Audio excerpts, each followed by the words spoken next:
Hello friends, আসসালামু আলাইকুম। Healthy and tasty চ্যানেলে আপনাদেরকে স্বাগতম জানাই। আজকে আপনাদের সাথে শেয়ার করব রূপচাঁদা মাছের রেসিপি। চলুন শুরু করা যাক। এখানে প্রথমে আমি নিয়েছি 1 চা চামচ মরিচের গুঁড়া, 1 চা চামচ হলুদের গুঁড়া, 1 চা চামচ জিরার গুঁড়া, স্বাদ মতো লবণ, টেস্টিং সল্ট আর সামান্য পরিমাণ রসুন। দিয়ে দিব পরিমাণ মতো সরিষার তেল। এবার সবগুলো উপকরণ একসাথে আমি মিক্স করে নেব। খুব ভালো করে মিক্স করে নিতে হবে সবগুলো মশলা একসাথে।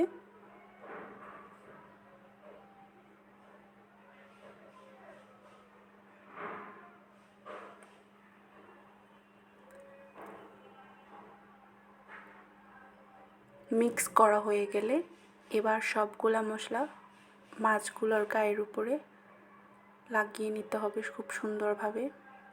হয়ে গেলে মাছের গায়ের উপর দিয়ে দিবে। এবার এগুলাকে খুব ভালো করে মাখিয়ে নিতে হবে।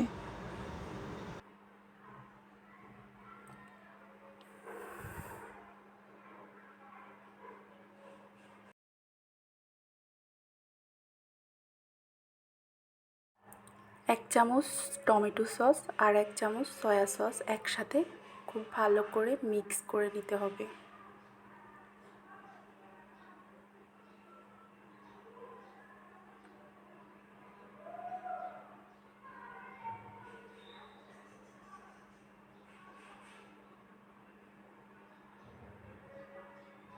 মিক্স করা হয়ে গেলে মাছগুলোর গায়ের উপর লাগিয়ে নিব খুব সুন্দর করে।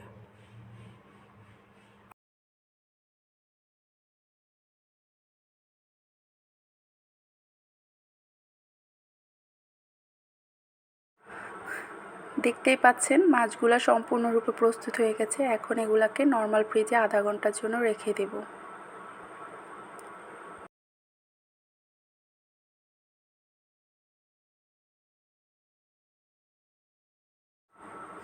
মাছগুলো আধা ঘন্টা পর ফ্রিজ থেকে নামিয়ে নিলাম।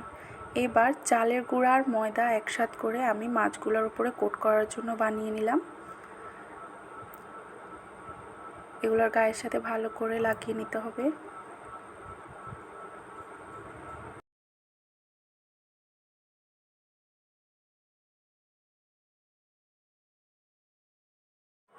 আপনারা চাইলে এই কাজটা কর্নফ্লাওয়ার দিয়েও করতে পারেন। আমি ময়দা আর চালের গুঁড়া একসাথ করে কোট করে নিলাম।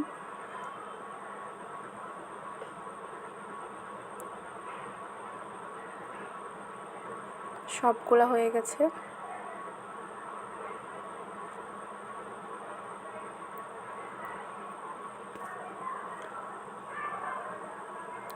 আমি একটা হাঁড়িতে বেশ কিছুটা তেল দিয়ে এখন ফ্রাই করে নেব। চুলার আঁচটা মিডিয়াম থেকে লো করে রাখতে হবে, তা না হলে উপর দিয়ে লালচে কালার হয়ে পুড়ে যাবে, ভিতরে সিদ্ধ হবে না। আস্তে আস্তে ধৈর্য নিয়ে এটা ফ্রাই করতে হবে, তাড়াহুড়া করতে যাবেন না, তা না হলে পুড়ে যাবে। ফিরছি মাছগুলো ফ্রাই করার পর। এই তো হয়ে গেল। এবার এটাকে আমি ডেকোরেশন করে নেব। যদি আমার ভিডিওটা ভালো লেগে থাকে তাহলে অবশ্যই লাইক, কমেন্ট, সাবস্ক্রাইব করবেন। আর ভুল ত্রুটি হলে ক্ষমা দৃষ্টিতে দেখবেন। Thank you for watching video.